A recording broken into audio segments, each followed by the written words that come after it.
오늘 새벽 한미 정상회담을 시작으로 한미일 정상회의 그리고 한일 정상회담이 연이어 열렸고요. 한미일 정상의 공동 기자회견으로 캠프 데이비드에서의 일정이 모두 마무리됐습니다. 세 나라 정상은 공동 위협이 생기면 즉각 협의에 나서는 체제를 구축하고 매년 한미일 정상회의를 열고 합동 방어 훈련도 정례화하는 등 삼국 안보 협력이 세 단계에 접어들었다는 평가가 나오고 있습니다. 관련 내용 분석해 보겠습니다. 보경식 연세대 통일연구원 전문연구위원 나와 계십니다. 안녕하십니까? 안녕하십니까? 네. 자, 그동안 한미일 정상이 다자 어떤 회의에서 잠깐씩 짬을 내서 만나왔었는데 이번에 이렇게 단독 회동이 이뤄졌습니다. 이번 정상회담의 어떤 과정과 평가에 대해서 좀 어떻게 분석을 하고 계시나요? 지속성을 강조하고 싶습니다. 말씀하신 대로 이제까지 한미일 간의 3자 정상회의는 중요한 다자 회의의 소위 사이드라인, 거기에 정상이 참석하는 것을 계기로 해서 가지는 그런 형식을 취해왔지 정례화된 것은 아니었습니다. 예. 그래서 이제 윤석열 정부가 출범한 다음에 2022년 5월에 한미 정상회의에서 한미일 간의 안보 협력 필요성을 확인하였죠. 그다음에 윤석열 대통령이 스페인 마드리드에 나토 정상회의 가서 3자 회의를 하였고, 그다음에 캄보디아 프놈펜에서 실시간 정보 공유를 필요성을 확인하였지만 이것도 역시 아세안 정상회의의 사이드라인에서 가진 3자 회의였습니다. 그다음에 G7 히로시마 정상회의에서도 G7 정상회의에 참석하는 것을 계기로 또 한미일 수장이 회동을 하였죠. 하지만 처음으로 이제 한미일이 정상 수준에서 정례 회의를 한다는 것이 문서화된 것이 큰 수확이다, 이런 점을 강조하고 싶습니다. 네, 이제 삼국 정상이 노타의 차림으로 하늘색 계열의 셔츠를 이제 맞춰 입었습니다. 바이든 대통령은 한일 정상 어깨에 손을 올리기도 했고요. 기시다 총리와는 어깨 동무를 하기도 했는데 이런 모습들 좀 어떻게 보셨어요? 그만큼 이제 정상 간에 튼튼하고 깊은 신뢰가 있다. 개인 차원에서도 그렇고 국가 차원에서도 그렇다는 것을 이제 강조하였죠. G7 히로시마 회의에서 사실 바이든 대통령이 여유가 없었습니다. 그때 재정절벽이라는 이제 국내 정치상의 위기도 있었기 때문에 네. 그래서 휴양지인 캠프 데이비드에서 8월에 두 정상과 회의를 하겠다는 의사를 이미 전달을 한 것은 그만큼 편한 분위기에서 신뢰를 바탕으로 굉장히 중요한 역사상 처음으로 네. 한미일 3자의 안보 협력 틀을 만들겠다는 의사를 일찌감치 표명했습니다. 네. 전반적으로 화기애애한 분위기 속에서 만남이 이루어졌는데 이번 정상회의에서 나온 내용 중에서 가장 중요하고 좀 결정적인 부분이라면 어떤 걸 꼽을 수 있을까요? 저는 이제 세 가지 키워드를 뽑겠습니다. 첫째는 둘이 아니다, 셋이다. 한미 안보 협력은 이제 긴 역사가 있죠. 또 미일 간의 동맹 관계도 긴 역사가 있습니다. 하지만 한미일이라든지 한국과 일본 간의 안보 협력은 항상 미국을 통해서 또 사안이 발생할 때마다 뒤늦게 이루어졌습니다.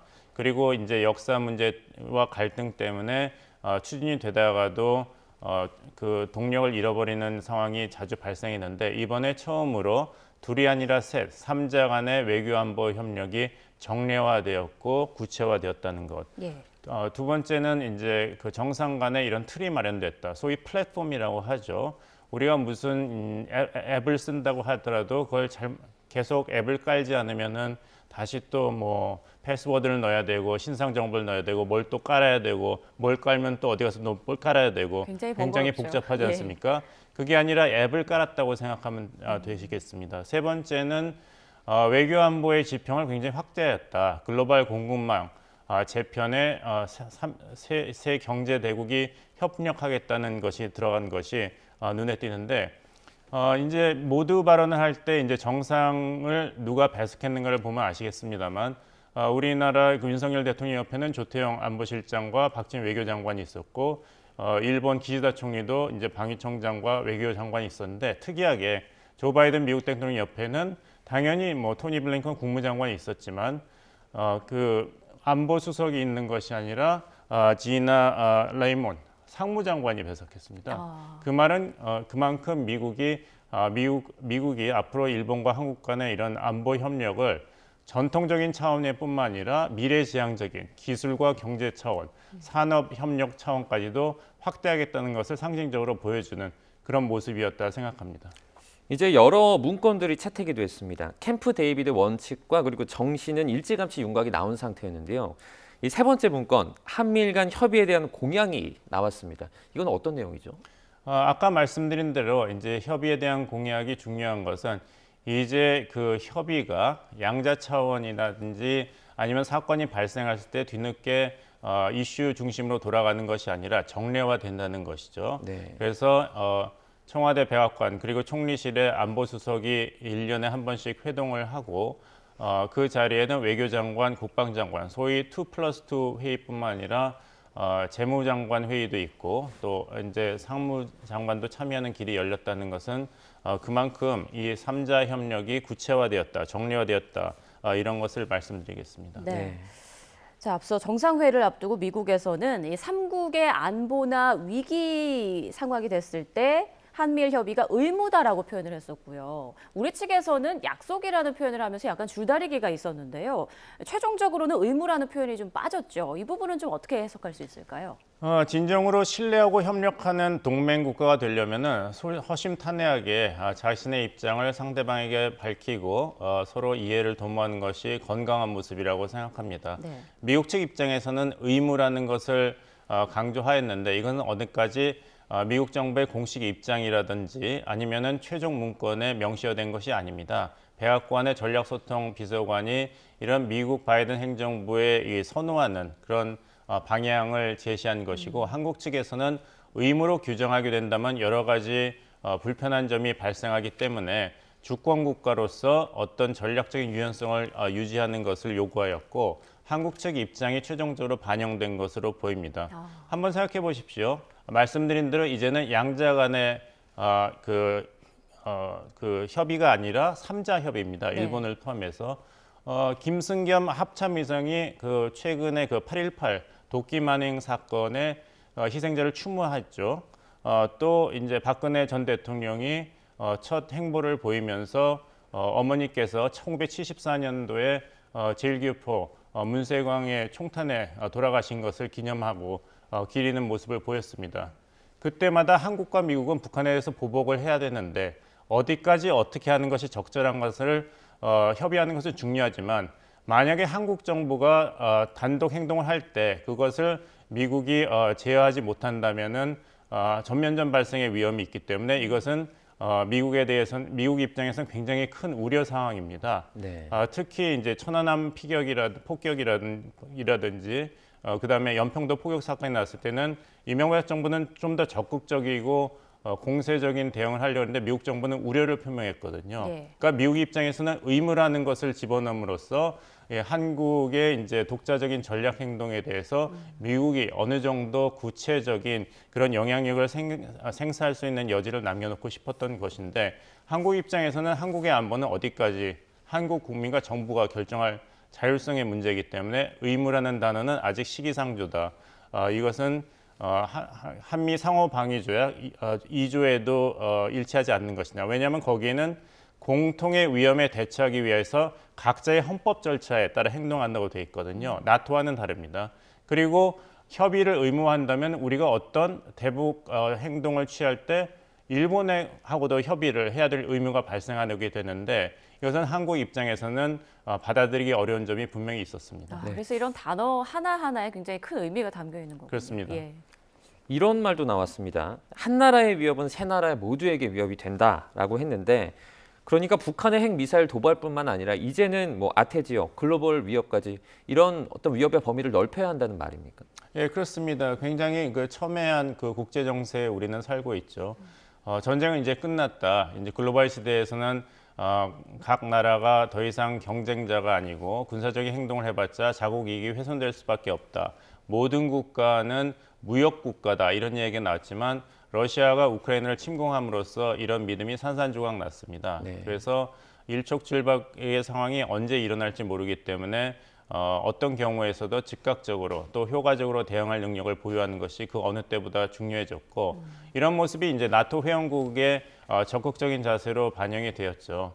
아시겠습니다만 트럼프 대통령은 나토 회원 국가들이 왜 의무를 재정 의무를 지키지 않는가. GDP 대비 2%는 나토 그 재정에 매년 기여해야 되는데 그것을 실천한 국가는 몇 없었습니다. 특히 독일은 그런 수준에서 미달했기 때문에 트럼프 행정부는 보복을 했죠. 독일에 주둔하고 있던 미군의 3분의 1을 본국으로 소환하거나 폴란드로 재배치했는데 네. 러시아가 우크라이나를 침공함으로써 그렇게 그 주주하던 나토 회원국이 GDP 대비 2% 나토 재정을 지원하겠다고 발벗고 나섰습니다. 그래서 이런 한 국가 회원국이 공격을 받으면 공동으로 대응하겠다는 추세가 새로운 국제 정세에서 현상으로 나타나고 있습니다. 네, 말씀하신 것처럼 나토도 회원국의 공격을 받으면 전체 공격으로 간주하는 내용이 포함돼 있더라고요. 그런데 당초 중국에서는 이번 한미일의 협력이 아시아판 나토다, 동북아판 나토다 이렇게 좀 주장을 했었는데 좀 어떻게 다르다고 봐야 할까요? 적어도 윤석열 정부는 여기에 대해서 명확한 선을 긋고 있습니다. 네. 동맹이 아니라는 것이죠. 이것을 나토 수준의 동맹으로 격상하는 것도 가능합니다. 그 길은 열려 있지만 그것은 어디까지나 미국, 일본, 한국이 주권 국가로서 결정한 문제지 지금 그 상태는 아니라는 것이죠. 기억하시겠습니다마는 사드 배치에 대해서 이전 정부가 소위 산불 입장을 밝힌 적이 있습니다. 뭐냐면은 사드를 배치했지만 세 가지는 안 한다는 것이 문재인 정부의 입장이다. 하나는 사드를 추가 배치하지 않을 것이고 한국은 미국이 주도하는 미사일 방어 시스템에 편입되지 않을 것이고 한미일 안보 협력이 한미일 3자 동맹 수준으로 격상되는 것은 반대한다. 이런 산불 입장을 표명하였지만 이것은 어디까지나 입장입니다. 약속도 아니고 조약도 아니고 이것이 입장에 불과하다는 것은 당시 야당이었던 윤상현 의원이 질문했을 때 문재인 정부의 강경화 외교장관이 확인한 사항입니다. 그래서 길은 열려 있습니다. 네. 필요하다면 그리고 한반도의 안보 상황이 그만큼 엄중해진다면은 이번에 이런 한미일 3자 안보 협력 체제가 나토 수준으로 격상될 수는 있지만 이것은 어디까지나 현존하는 위협이 어떻게 발전할 것인가에 달려 있는 것이지 아직은 그 수준이 아니다는 것이 윤석열 정부의 명확한 입장입니다. 네.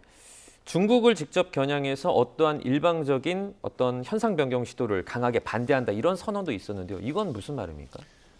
이것은 이제 중국에 대해서 한국, 미국, 일본이 기본적인 입장을 표명한 것이죠. 네. 이 한미일의 그 안보 공조는 어떤 특정 국가를 대상으로 한 것이 아니라 아니면 어떤 특정 국가를 적대시하고 소외하거나 대응하기 위한 것이 아니라는 것은 계속 강조해 왔습니다. 하지만 그 일방적인 그 힘에 의한 현상 변경을 추구하는 세력이 있다면 그것이 중국이 된다면 중국에 대해서는 비판적인 입장을 견지하고 공동 대응을 할 수밖에 없다는 것은 비단 한미일 정상이 확인한 것뿐만 아니라 나토에서도 중국을 현존하는 국제체제의 구조적인 도전이라고 2022년부터 공동선언문에 명시하고 있습니다. 그래서 한국, 일본, 미국의 입장은 나토 회원국의 입장과 차이가 없고 예. 어디까지나 이것은 중국의 행동에 대한 비례적인 대응으로 보시면 되겠습니다. 한 예를 들자면은 한미 정상이 공동선언문에서 정상회의가 끝나고 대만 해협의 평화와 안정이 중요하다는 내용을 삽입했을 때 중국 정부가 격렬하게 항의를 했습니다. 그때 우리 외교장관이 대만 문제에 관련해 우리 정부의 입장은 기본적으로 변화가 없고 대만 해협의 평화와 안정이 중요하다는 매우 원론적이고 원칙적인 내용만 공동성명에 포함시킨 것입니다. 그리고 외교부 대변인이 당시에 이번 공동성명에 대한 많은 내용들은 특정국의 특정 현안을 겨냥한 것이 아니다. 우리가 일반적으로 추구하는 보편타당한 원칙적 가치들에 대해서 명시한 것이다.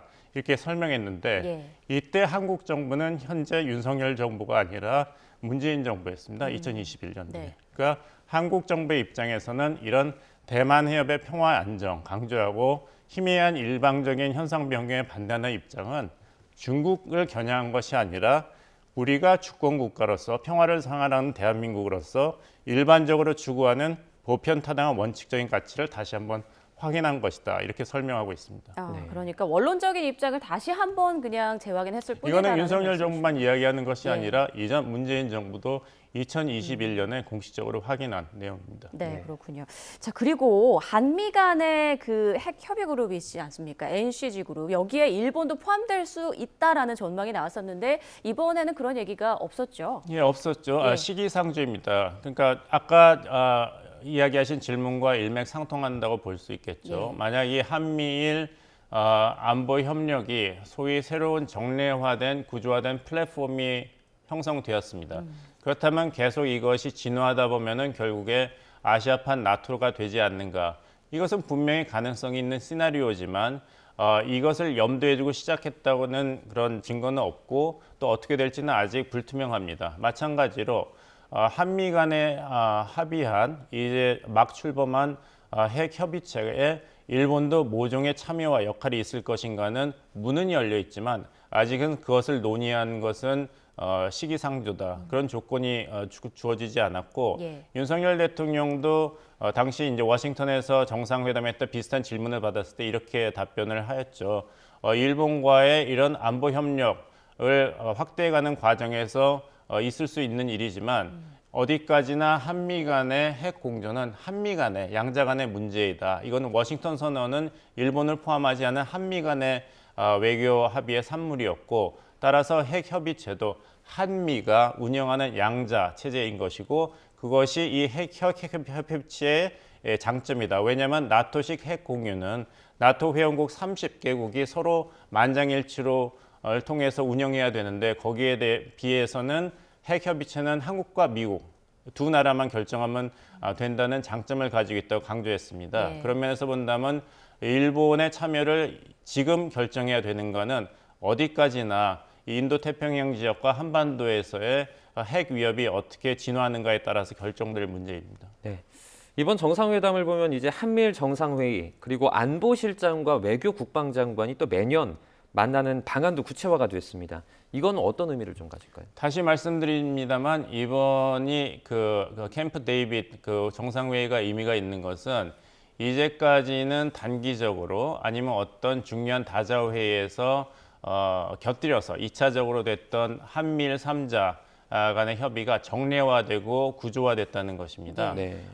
이제까지는 양자 협력이었죠. 양자 협력 두 개를 더해가지고 한미 동맹과 미일 동맹 차원에서 한미일 3자 안보 협력을 추구했다면 이제는 한미일 3자 안보 협력이 그 자체로 진화되기 시작한 것입니다. 네. 그래서 한미 간에도 이제까지 국방장관과 외교장관이 서로 협의하는 2+2 회의가 있었고 미국과 일본 간에 그런 2+2 체제가 있었습니다만 이제는 3개국이 2+2 회의를 하는 것 이상으로 4+4라고 해야 될까요? 왜냐하면은 이제 청와대와 백악관의 안보수석도 참여하고 상무장관이든지 재무장관도 참여하는 더 확대됐지만 더 강력하고 더 정례화된 그런 조율 시스템이 있기 때문에 그만큼 한미일 3자 안보 협력이 공고화될 것이 기대된다고 말씀드리겠습니다. 네. 자, 그리고 이번 한미일 정상회의에서 후쿠시마 오염수 문제가 관련 나올까? 이 부분도 관심사였는데 공식 의지로 나오진 않았지만 그 기자회견 뒤 질문 순서에 이제 언급이 됐습니다. 여기에 대해서 윤 대통령이 대답을 했는데 IAEA의 검증 결과를 신뢰하지만 일본과 한국을 포함해서 국제사회에서 계속 투명한 점검이 필요하다 이렇게 답변을 했거든요. 이 답변에 대해서는 어떻게 생각하십니까? 뭐 당연한 이야기를 다시 한번 반복하였다고 보고 예. 이것은 일관된 윤석열 정부의 입장이었습니다. IAEA 국제기구의 이런 과학적인 검증을 신뢰하지만 대한민국 정부는 어디까지 국민의 생명과 안전이 최우선이기 때문에 계속 면밀한 모니터링 주시하는 것이 필요하다는 것을 다시 반복한 것으로 보이고 과학에 기반한 투명한 과정으로 처리해야 된다.